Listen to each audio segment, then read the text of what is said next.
Hey guys, so I've got a 2025 Grom ABS model right here. I was just doing the first oil change, so I thought I would make a video, mainly because all the videos online, they do it a bit differently and there's no consistent description. What do you do with the washers, what do you do with the gasket. So I thought I would do a video for anyone else doing the oil change. There's also one part of it that's different on the 25 model.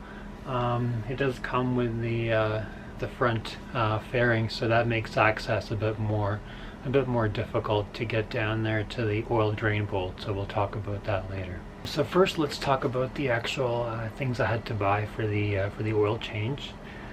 So you do get the filter that I think is compatible with these. It's the KN 117.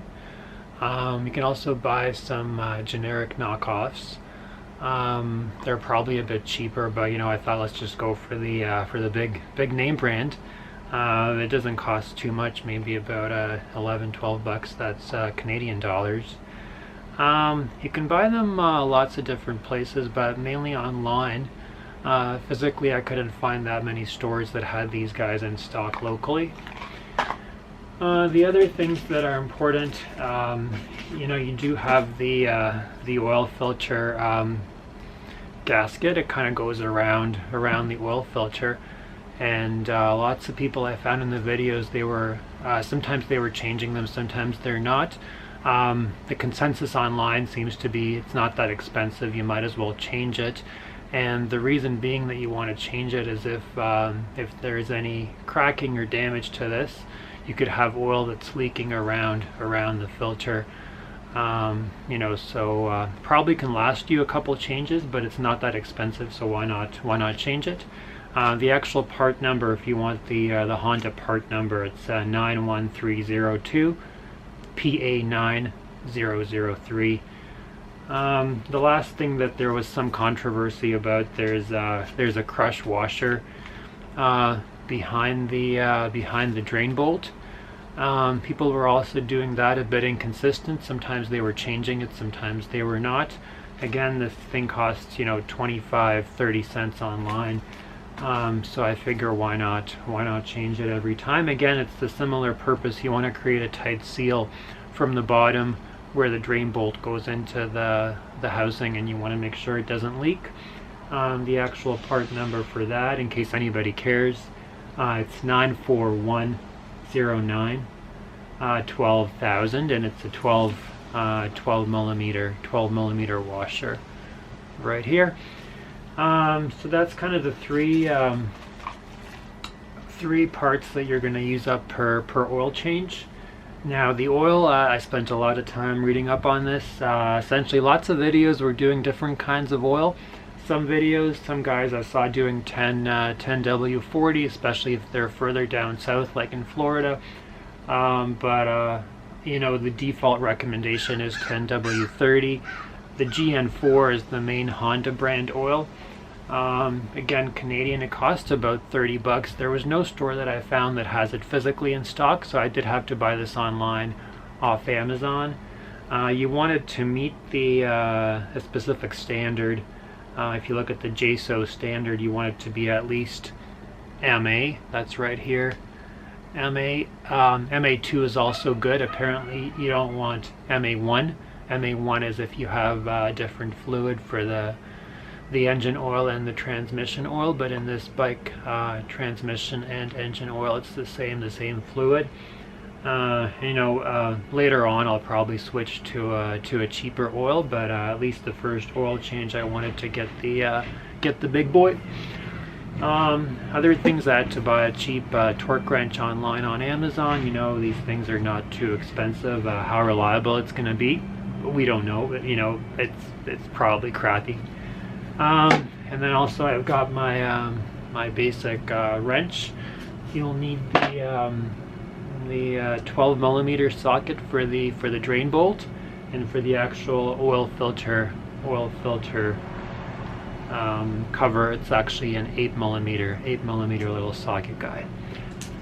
The first thing you want to do, also a few more things. I had a little pot to collect the oil, and you want probably a rag or some kind of cloth to put down in case there's spill.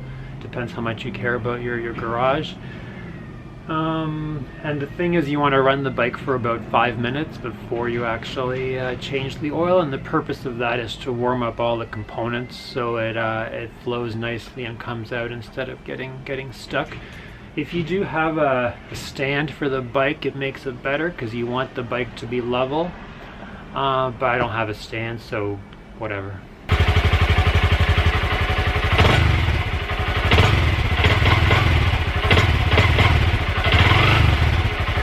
I actually don't mind the stock exhaust. I find a lot of custom exhausts are just so loud. You're driving around the neighborhood, they attract a lot more attention, they irritate people. There's nothing wrong with the stock, it's all good. Alright, so the bike's all warmed up now. In the meantime, I've struggled to set this crappy torque wrench to what I think it should be. So we're going to start with the drain bolt at the bottom. So that's about the best angle that I've got. It's underneath the bike. It's right that. It's that bolt.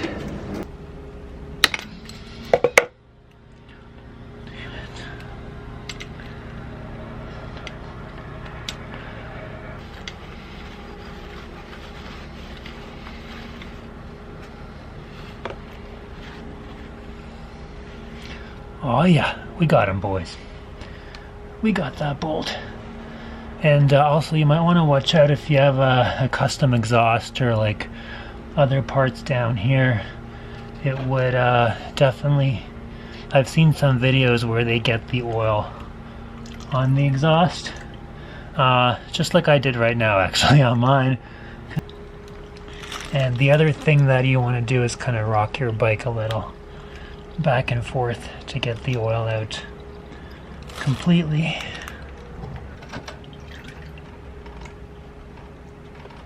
Yeah, there's all kinds of nooks and crannies. There's a bit more coming out. That's right, rock it.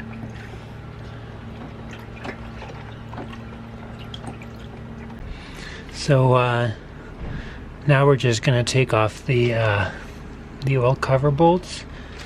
Again, those are just they're just 8mm.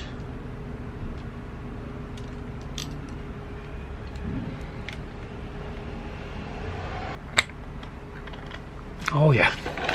So there's a bunch more oil that came out of that, so luckily you do have a little extra safety thing to put down. And that is gonna get your fairing, if you do have one, a little bit dirty, because it does come right on there. Make sure you don't lose the spring in the middle. You've got a little spring. Some people do use pliers to get the filter out. It doesn't matter. You can use your hand, but just don't lose the spring.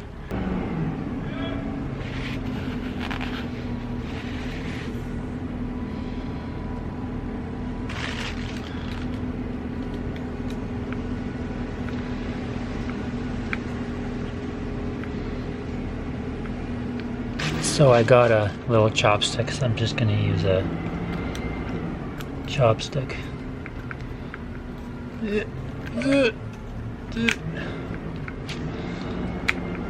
Come on out, boy.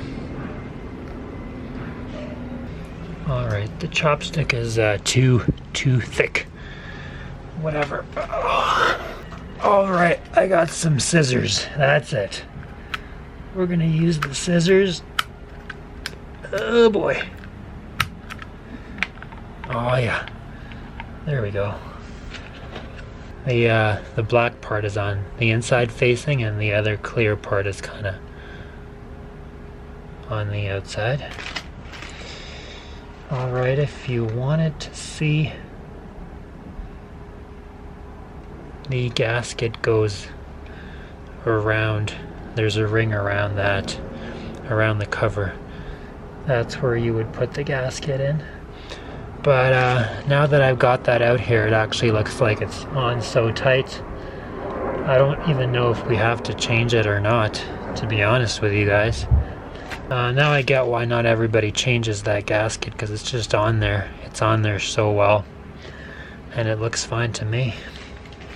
That's what the K&N filter looks like.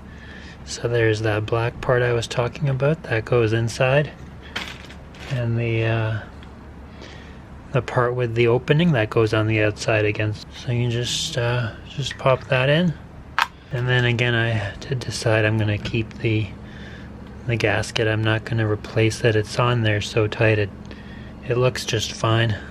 So the other question I saw online, what's the torque specs?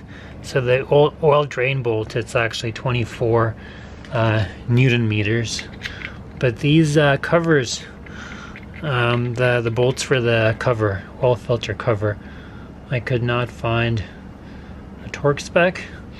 I found one place, one website, someone took a photo, it looks like of a CBR or CB300R service manual, and that had them going for 12 Newton meters again for the CB300R. Presumably it's the same cover, but who knows. And I might just do hand tight, or I might follow the torque spec. I don't know, but I don't think the cover matters as much as the oil drain bolt, so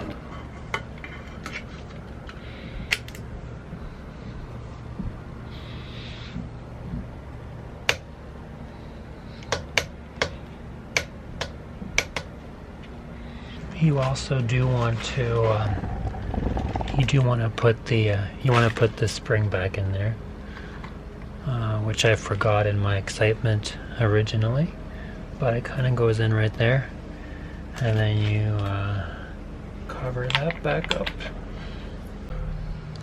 Yeah, I'm gonna try to torque these to about 12 Newton meters.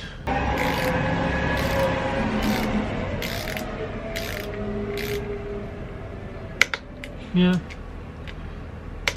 I mean, definitely it can do 12 Newton meters for those, no problem. So the very last thing is to get the actual brand new oil into the engine. I got a funnel. Forgot to say that a funnel is also important. Here's the quart of the authentic Honda oil. Just kind of get her in there. Oh yeah.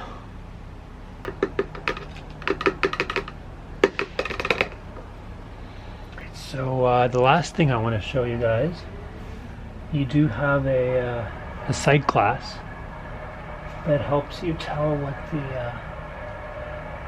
the level of the oil is.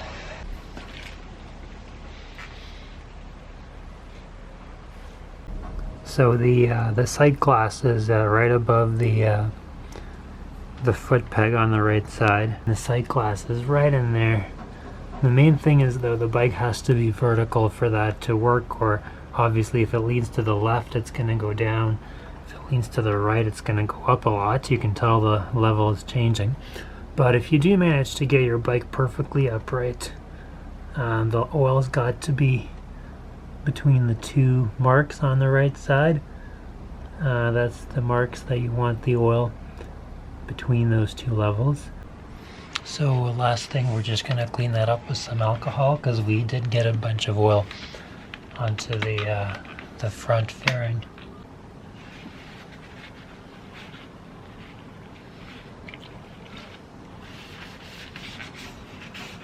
So having done that, what are my lessons? I guess I was over prepared. The gasket was on so tight that I did not think it would need changing, so I just didn't. I just kept the original, and somehow there was no washer underneath the oil drain bolt. Maybe the model's changed. I'm not sure what happened. Maybe it fell down into the bucket. That's actually a good point. Maybe it's inside my oil. I should check that, but I did not see one at all, so I didn't use the new one. And like definitely a stand would help with checking the oil level. A stand would also help to reduce the mess. I did torque the oil drain bolt to 24 Newton meters, and I torqued the oil filter cover cap ones to 12 Newton meters. That seemed about the same as hand tightening. So overall, yeah, there you go.